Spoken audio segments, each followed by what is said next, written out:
Okay, good evening everyone. Today is evaluation time since bukas ay exam nila. So, uh, may grade 9 akong student, si JNL, and then kailangan ko siya evaluate kung anong matutunan niya for the second grading para ready na siya sa exam tomorrow. Second grading exam. Go, JNL! We learned in this grading, we learned about the eras of literature in both the English and American streams of literature. And these two streams of literature started when the Americans won the Revolutionary War, because not only did they win their independence, but also they started the two streams of literature, which is again the English stream of literature and the American stream of literature. Now the English stream of literature had three eras discussed. We have the neoclassical, the Romantic period, and the Victorian period.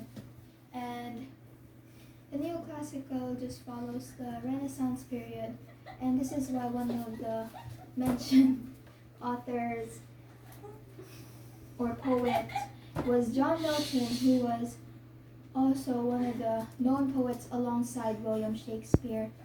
And he was known to be a poet of steadfast will.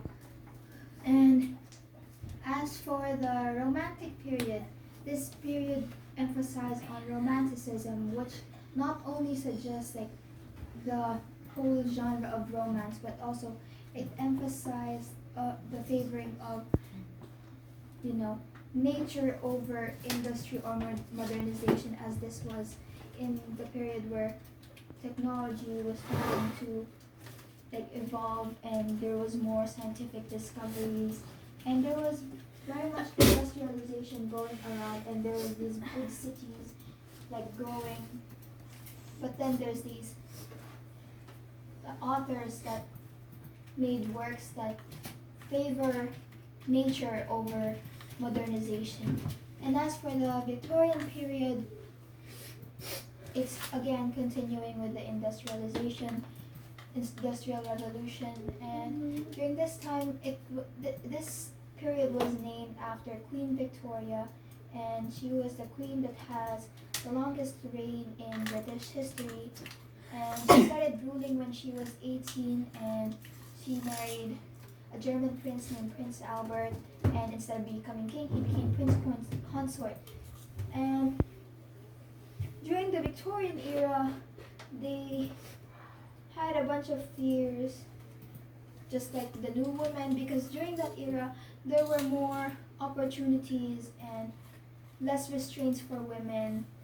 So there were women who were taking advantage of these newly available opportunities for them, such as educational opportunities and job opportunities. And there were many people who were also afraid of these women breaking from these, what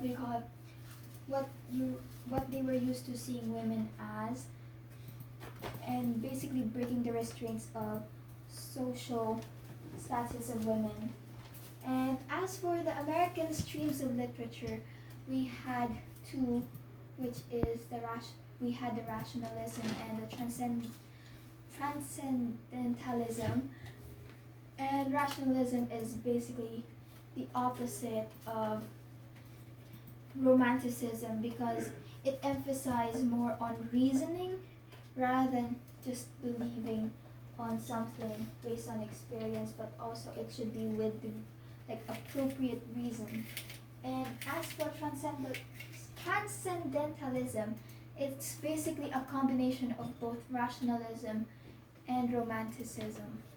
It's basically, if you make a Venn diagram of them, that transcendentalism would be in the middle. And also, besides the eras of literature, we have some grammar lessons. For example, the context clues, we have three types of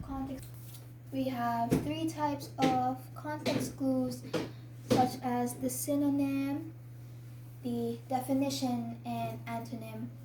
The synonym context clues, it basically, in the sentence, the author gives the synonym of the difficult word. And before, I forgot to give the definition of a context clue. It's basically a hint to the definition of the difficult word mentioned in the sentence.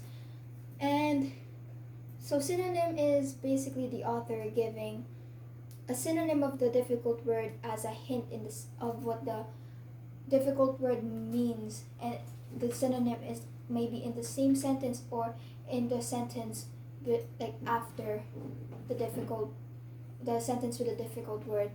And as for the definition, just as it says, the definition is given in the sentence or the following sentence.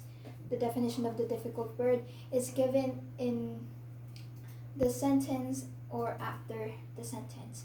And the antonym is, or contrast, it's when instead of a synonym or definition, the author gives the antonym of the difficult word as a context clue. And then we also learn about infographics, which are basically graphical presentations of information. And that is all. Yun lang, second reading nyo. What is this? Yun na, tapos na yung ano mo. Wala ka na nakalimutan. Okay.